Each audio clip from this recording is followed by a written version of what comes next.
Today I'm going to make some soap, really easy thing to do.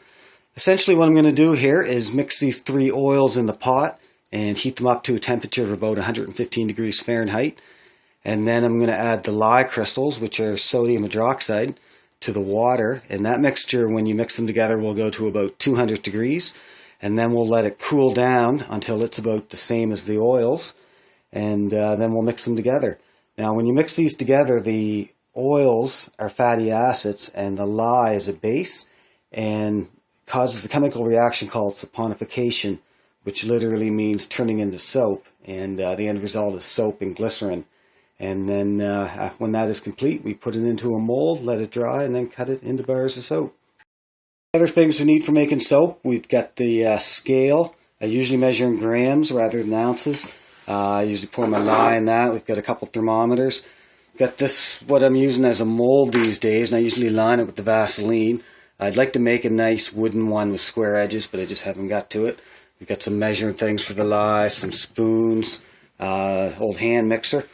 And these are essential oils and colorings, but I'm not going to put any in this particular recipe today. I want to see what the natural color of the soap is.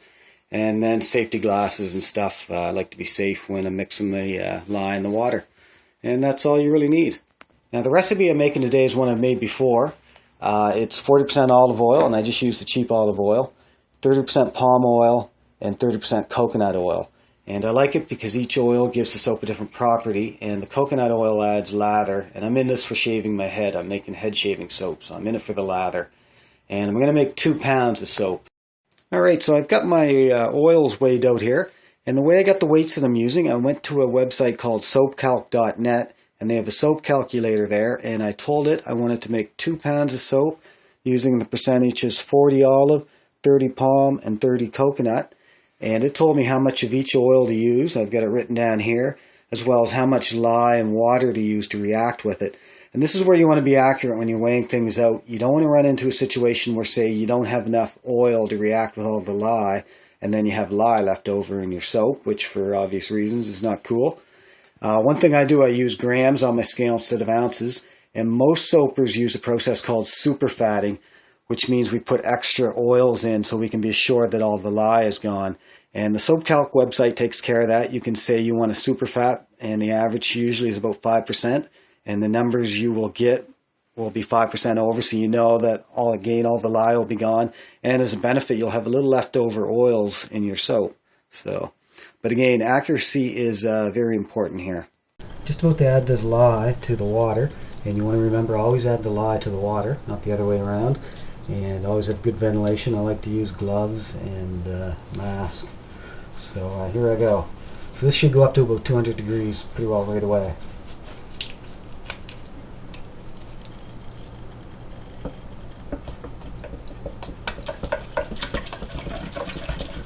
Coconut oil and the palm oil are currently melting on the stove here. I like to add the solids first and then the olive oil. And we're just waiting for the lye and water to cool down. Okay, now we're going to add the lye water mixture to the oils. Everything's the right temperature. So I'm going to use this mixer. It's going to be loud when it's on. You can alternate. And here we go.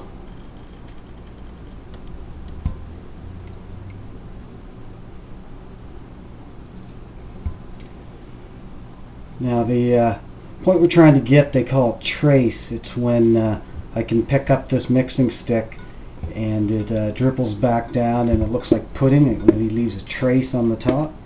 I think we get all that out. Alright, here we go.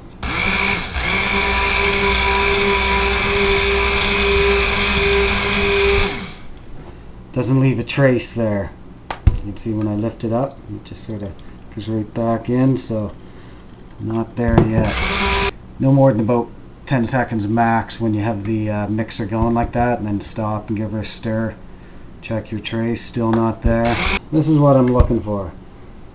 See, this leaves a little trace when I dribble along. So this is when soap making becomes kind of an art. You don't want to delay too long once you've achieved trace. It starts to really harden up. This is what I'm looking for. Kind of leaves a little trace on the top of the soap, or top of the oil there. You can see the line it leaves. So I'm going to put that into the mold now.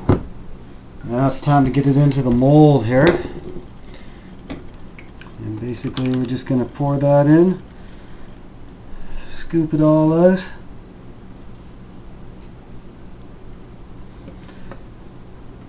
So now we're going to let this soap sit. We're going to cover it with a thick towel for the night and come back tomorrow and we'll cut it into bars and then we'll let it cure for a few weeks. It's the next day now and this soap has been sitting for a day. You can see it's different color on the outside there. Not the best mold I have, and I probably could have put it in here a little bit early. It's not very smooth on top. I'm just going to flip it over like this. See, I'd like to get a square mold.